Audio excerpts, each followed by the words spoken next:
Hi, my name is Nathan Frogelin, and I'm the mechanical team lead for GU RoboSub. I study mechanical engineering, and I just finished my junior year here at Gonzaga. This is the third iteration of Terrapin, our sub that originally competed in the 2019 RoboSub competition.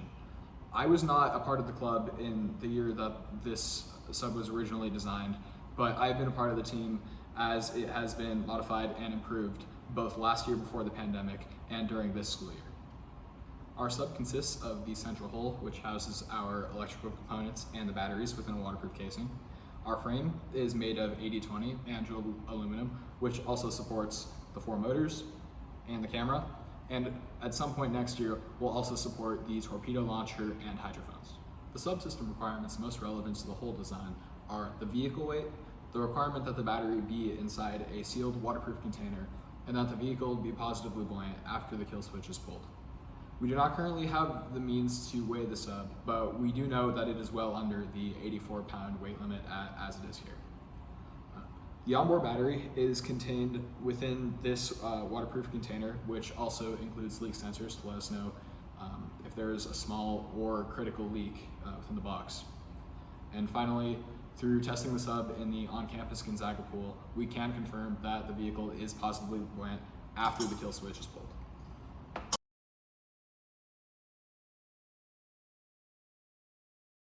Had we gone to competition this year, we would have elected to begin with a coin flip for the with Moxie task to determine the initial vehicle heading.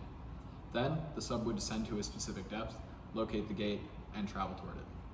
We assigned a confidence rating of 9 out of 10 for descending to the correct depth, and 8 out of 10 for adjusting to the proper heading and reaching the gate.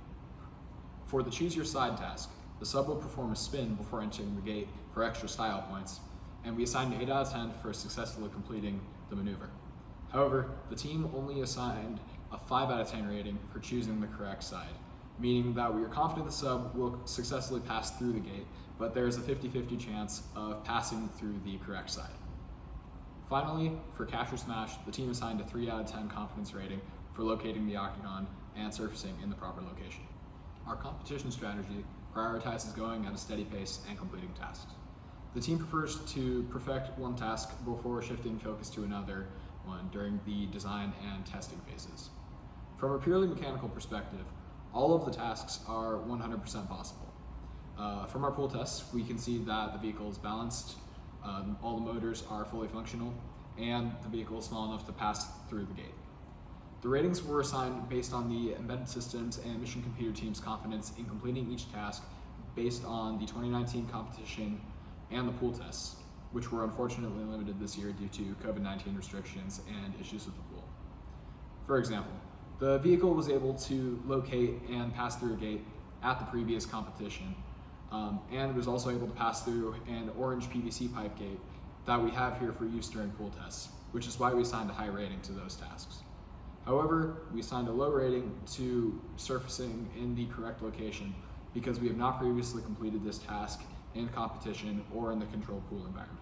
The hull is a commercial off-the-shelf underwater enclosure purchased from Polycase, which has an IP68 waterproof rating.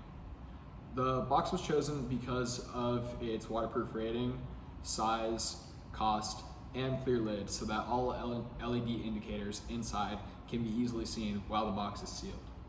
Inside the box, all the electronics sit on a custom-built plastic tray that can easily be removed to access the components it supports. The tray also serves as a structural component for the box to brace against the pressure exerted by water around the vehicle. The team originally chose a 10-inch by 10-inch by 12-inch box, but after placing all the required electronics in the box, they realized that everything would fit into a smaller 8-inch by 8-inch by 10-inch enclosure, which is on the sub now. Wires are routed through the lid using Blue Robotics cable penetrators. One common question that we receive is if the box shape produces significant drag while the vehicle travels through the water. When the decision to use a box was first made, the team did a finite element analysis in SolidWorks, and through this concluded that the drag created compared to the cylindrical shape that was used for the hull on the vehicle before 2019 was acceptable for a few reasons.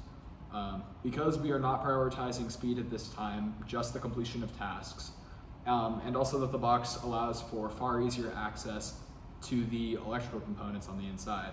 The box design made the most sense, and the team will continue using it going forward.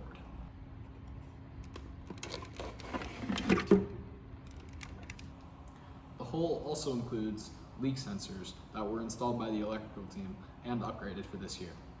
There are 2 leak detection circuits, one for minor leaks and one for critical leaks, which will activate both a light and a digital output.